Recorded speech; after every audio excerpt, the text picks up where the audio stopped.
Olá, cursistas! Tudo bem com vocês? Vamos iniciar, então, a nossa segunda aula. É um prazer estar aqui com vocês novamente. O tema da nossa aula vai ser o discurso sociológico dos clássicos em educação. Como vocês viram aqui, os grandes clássicos, Max Weber, Karl Marx e Émile Durkheim. O objetivo, então, dessa nossa aula é justamente perceber a relação existente entre a educação e a concepção que cada um dos fundadores da sociologia formulou sobre a sociedade e a educação. Compreender o pensamento de Marx sobre educação e trabalho, reconhecer a visão de Durkheim sobre a educação e descrever a relação entre a educação e as formas de dominação de Weber. Ao longo dos inúmeras pessoas que dedicaram a se estudar a vida em sociedade, procurando descobrir seus segredos e tornar mais claras as relações que existem entre os homens. Então, muitas pessoas, elas foram discutindo sobre essa situação de como que deveria ser essas relações sociais, né? A introdução de novas formas de organizar a vida social e a profundidade das transformações, de certa forma, colocou a sociedade em evidência. Em decorrência disso, determinados pensadores passaram a considerá-la um objeto que deveria ser investigado, analisado com metodologia científica adequada. Pensando assim, nessa segunda aula, vamos estudar sobre o discurso sociológico dos clássicos em educação. No final do século XVIII, início do século XIX, surgiu a corrente positivista, que teve muita influência sobre o pensamento moderno, que se estende até os dias atuais, essencialmente por meio da sociologia acadêmica francesa e norte-americana, penetrando até mesmo em certas vertentes do planejamento marxista. Logo, a sociedade poderia ser analisada pelos métodos neutros, livres do julgamento de valor, que são aplicados pelas ciências naturais. Assim, ao final dessa unidade, pretendemos que você seja capaz de perceber a relação existente entre a educação e a concepção que cada um dos fundadores da sociologia formulou sobre a sociedade e a educação, compreender o pensamento de Marx sobre educação e trabalho, reconhecer a visão de Durkheim sobre a educação e descrever a relação entre a educação e as formas de dominação de Weber. Veremos a seguir alguns grandes sociólogos. O primeiro deles é o Karl Marx, de 1880 a 1888. O Karl Marx, ele é teórico da sociologia materialista histórico-dialética, essencialmente preocupada com a sociologia de luta de classe, com as relações de poder no seio das sociedades capitalistas, com o estruturalismo socioeconômico e político. Marx foi um filósofo economista liberal, revolucionário alemão e um dos fundadores do socialismo científico. A obra de Marx influenciou a sociologia, a economia, a história, a pedagogia, entre outras áreas do conhecimento. Olha que interessante, não é mesmo, pessoal? Ele estudou direito, história, filosofia, arte e literatura na Universidade de Bonn. Doutorou-se em filosofia na Universidade de Jena, com a tese A Diferença entre a Filosofia da Natureza de Demócrito e a de Epicuro. Visão marxista da educação. Tem por fundamento o materialismo histórico, que entende que a educação é uma forma de socialização, de integração dos indivíduos numa sociedade sem classe, no contexto do materialismo histórico. Para Marx, pessoal, a educação é um objeto de pesquisa que está inserida numa sociedade com lutas de classe. É importante destacar que Karl Marx não se dedicou muito sobre o tema. No entanto, sua obra legou alguns princípios importantes que devem ser levados em conta quando quisermos estabelecer uma prática educacional transformadora do contexto social no qual estamos inseridos, o tão famigerado capitalismo.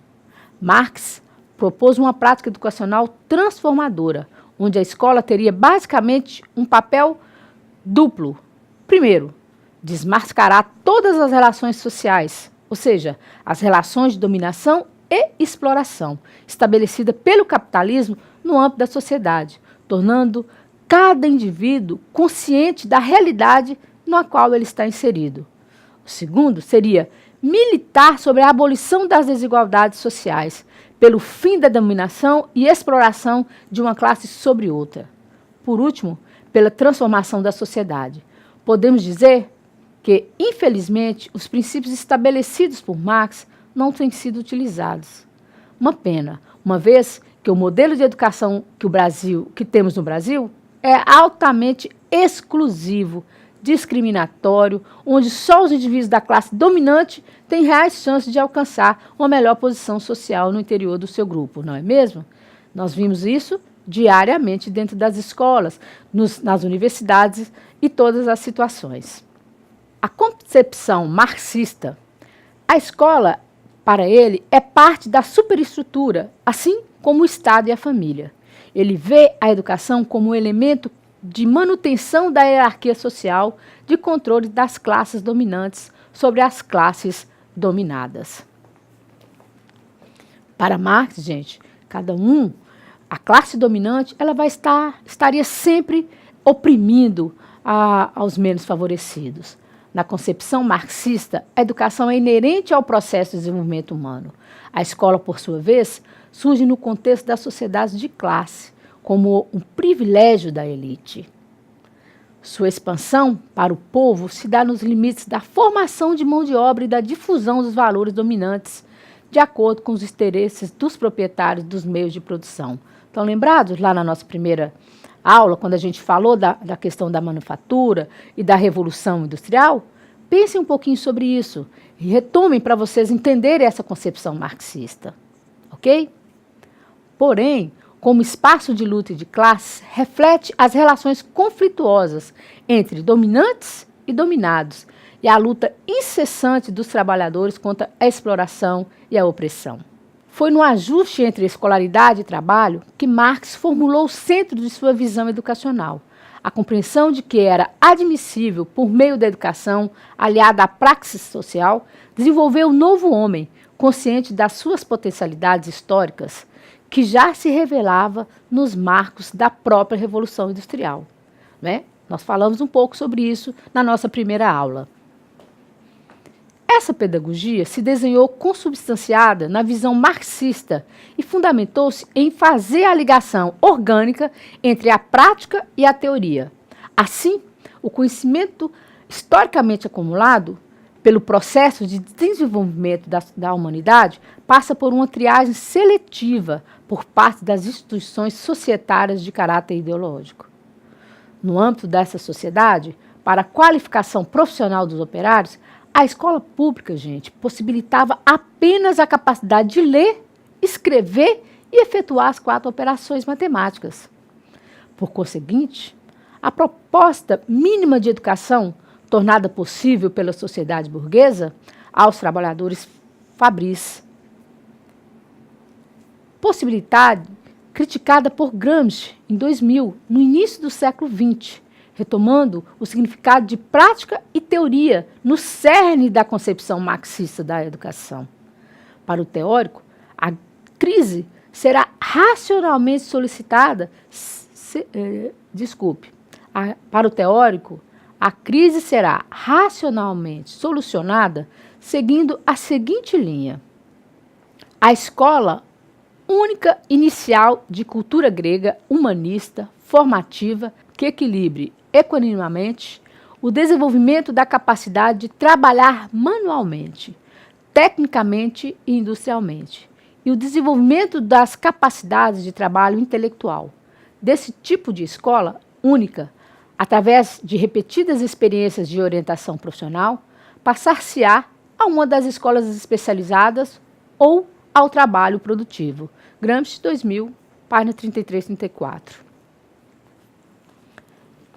Dessa forma, gente, o desenvolvimento das forças produtivas alcançadas pelas relações capitalistas de produção, isto é, o momento da revolução técnica e científica e das fábricas de chaminés, vão gradativamente cedendo lugar a um novo locus do trabalho. O que é locus do trabalho? Ao novo local de trabalho. Ao contrário da ampla indústria capitalista do século XIX, a qualificação dos trabalhadores se coloca como uma questão fundamental, pois não basta apenas saber ler, escrever e realizar as 4 operações matemáticas, segundo Ferreira, 2008. Émile Durkheim nasceu na França em 1858, em Epinal, e faleceu em Paris no ano de 1917. Esse é o novo sociólogo que a gente vai começar a estudar desde agora.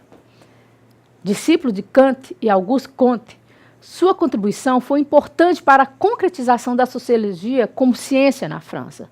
Suas ideias cruzavam as fronteiras francesas, influenciando gerações de políticos e pesquisadores e educadores.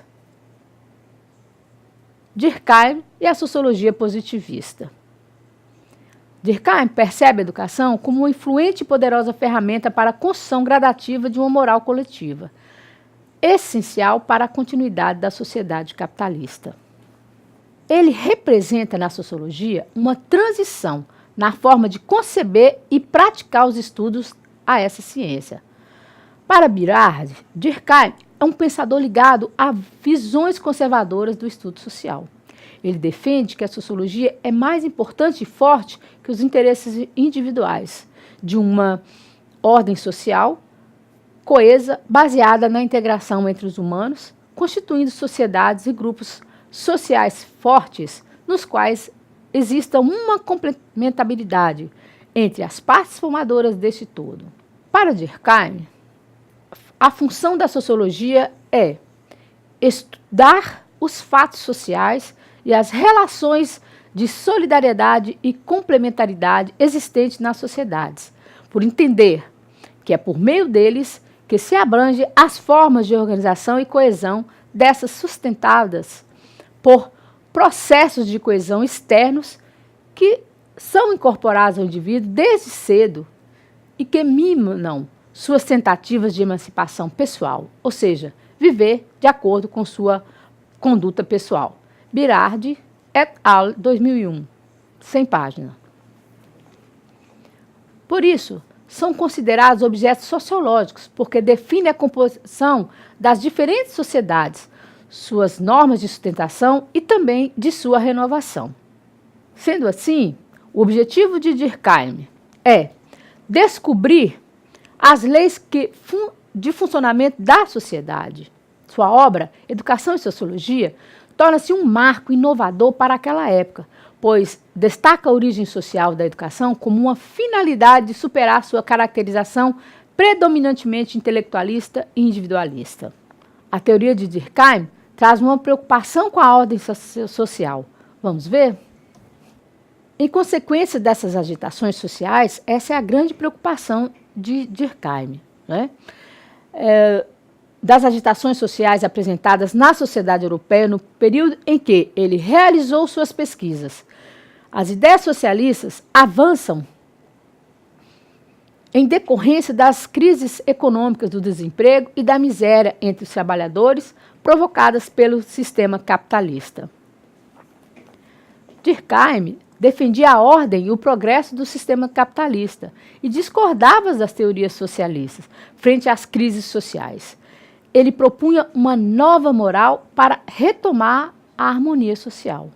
Diante da ausência de regras sociais, ele sugeria normas, regras e leis que pudessem reger e controlar a conduta dos indivíduos.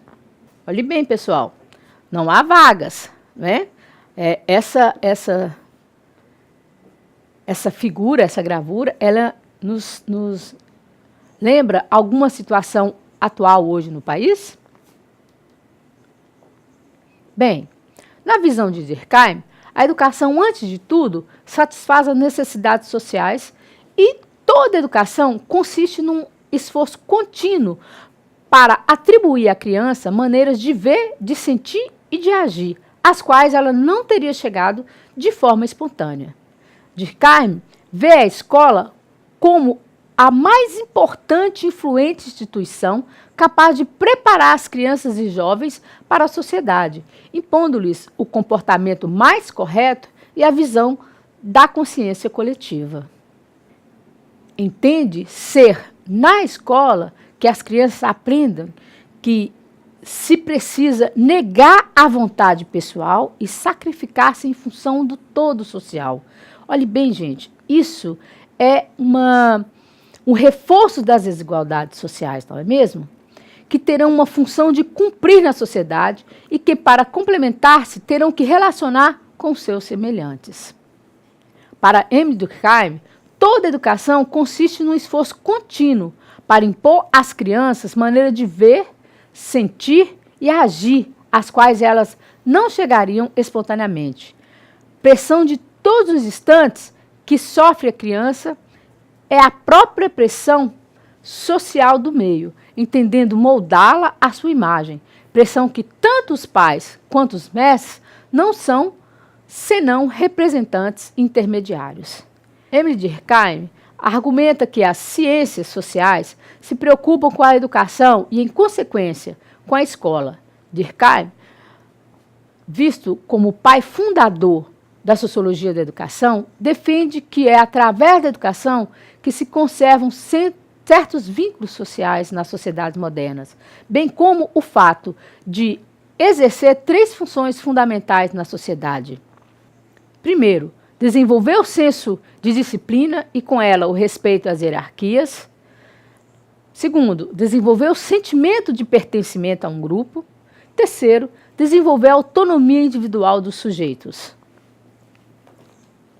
Na visão de Durkheim, a educação, enquanto instituição, organiza-se para desempenhar essa função moralizadora da sociedade. E, por fim, vamos falar de outro grande sociólogo, Max Weber. Para Weber, a sociedade, dominação e transformação na abordagem de Weber, é que nós vamos estudar todas essas situações. Como que é proposta a sociedade, a dominação e a transformação dessa mesma sociedade para Weber. Max Weber nasceu em Alemanha em 1864, em uma família de alta classe média. Filho de um renomado advogado, foi criado em uma atmosfera intelectual estimulante, voltada para os ensinamentos humanistas. Weber é considerado um dos fundadores do estudo moderno da sociologia, mas sua influência também pode ser sentida na economia, na filosofia, no direito, na ciência política e na administração. Começou sua carreira acadêmica na Universidade Humboldt de Berlim e, posteriormente, trabalhou na Universidade de Friburgo, na Universidade de Heidelberg, na Universidade de Viena e na Universidade de Munique. Personagem influente na política alemã da época, foi consultor dos negociadores alemães do Tratado de Versalhes, em 1919, e da comissão encarregada de redigir a Constituição de Weimar. Grande parte do seu trabalho, como pensador e estudioso, foi reservado para o estudo do capitalismo e do chamado processo de racionalização e desencantamento do mundo. Mas seus estudos também deram contribuição importante para a economia. O pensamento de Weber era uma fecunda fonte de reflexão para os problemas do mundo atual. Weber interrogava a confiança no modelo positivista em se formular leis sociais. Para ele, é impossível produzir leis sobre fenômenos sociais, já que a relação existente entre os homens e entre estes e as instituições sociais é confusa, imprevisível e caótico, não havendo continuação na história humana. Ou seja, pessoal, na sua visão, não existem leis sociais que possam ser abreviadas e controladas, capazes de prever e controlar a realidade social, ou seja, o positivismo. Weber foi o estudioso que se preocupou em se aprofundar sobre a organização burocrática e teorizar o estudo da burocracia. Ele analisa o Estado como uma instituição burocrática, pois o Estado é uma parte da sociedade que está acima dos demais fundamentos numa relação de direito. Vamos falar, então, sobre a teoria da denominação de Weber. Para ele, existem 3 tipos de dominação: a dominação tradicional, a carismática e a legal. A denominação tradicional se caracteriza por uma legitimação que se baseia na crença, na justiça e na qualidade do dominador. O governante tem liberdade para emitir ordens, ficando restrito apenas aos costumes e hábitos da sua sociedade. Já a dominação carismática consiste na crença em qualidades excepcionais de um indivíduo para governar outros. Quando se atinge a complexidade maior, ela é assessorada por seus discípulos mais próximos.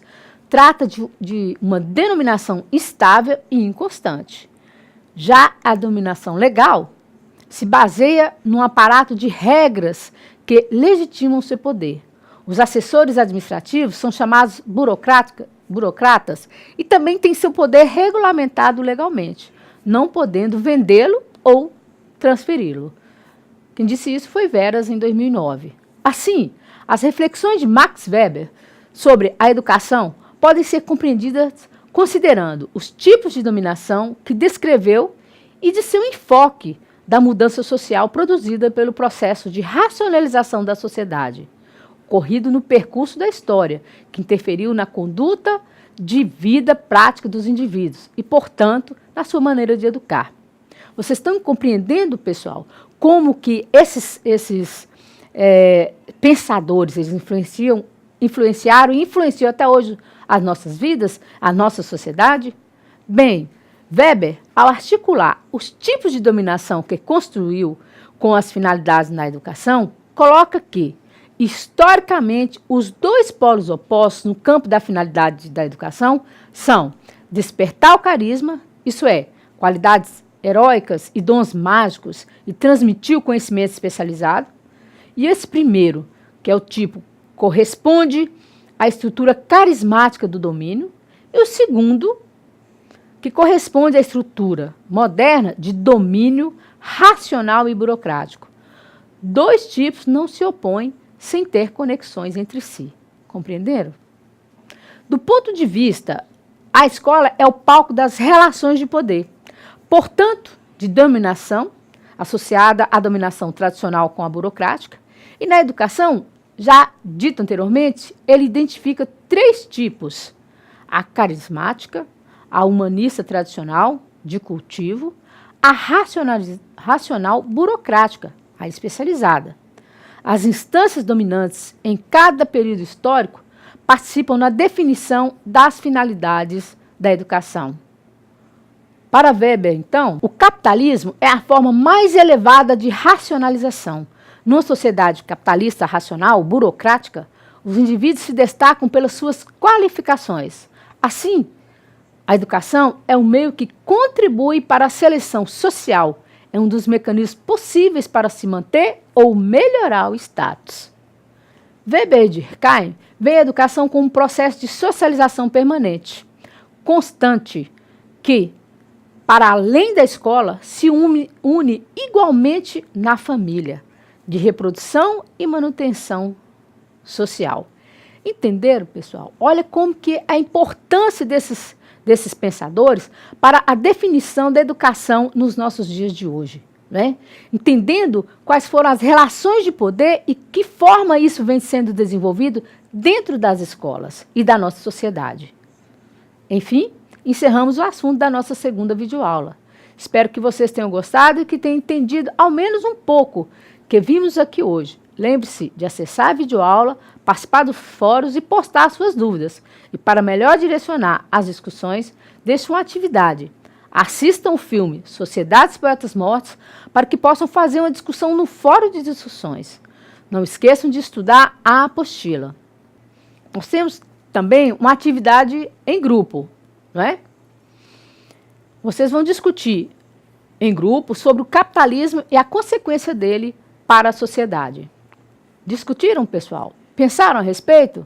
Então vamos lá às nossas respostas. Bem, para Weber, o capitalismo é a forma mais elevada de racionalização.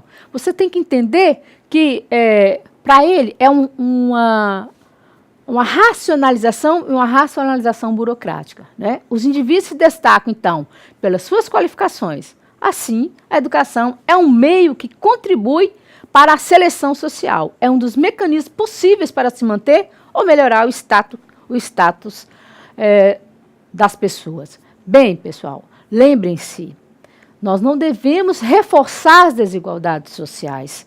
Nós estamos fazendo um estudo dos pensadores no decorrer dessa situação, do que é a sociedade, e com isso, essa sociedade acaba influenciando na educação. Lembrem-se, a escola, ela recebe todas essas influências, mas nós, como educadores, temos que repensar, refletir sobre essas situações e não reforçar as desigualdades sociais dentro da escola. Espero que vocês tenham compreendido e nos encontraremos na nossa próxima aula e nos fóruns de discussão. Muito obrigada.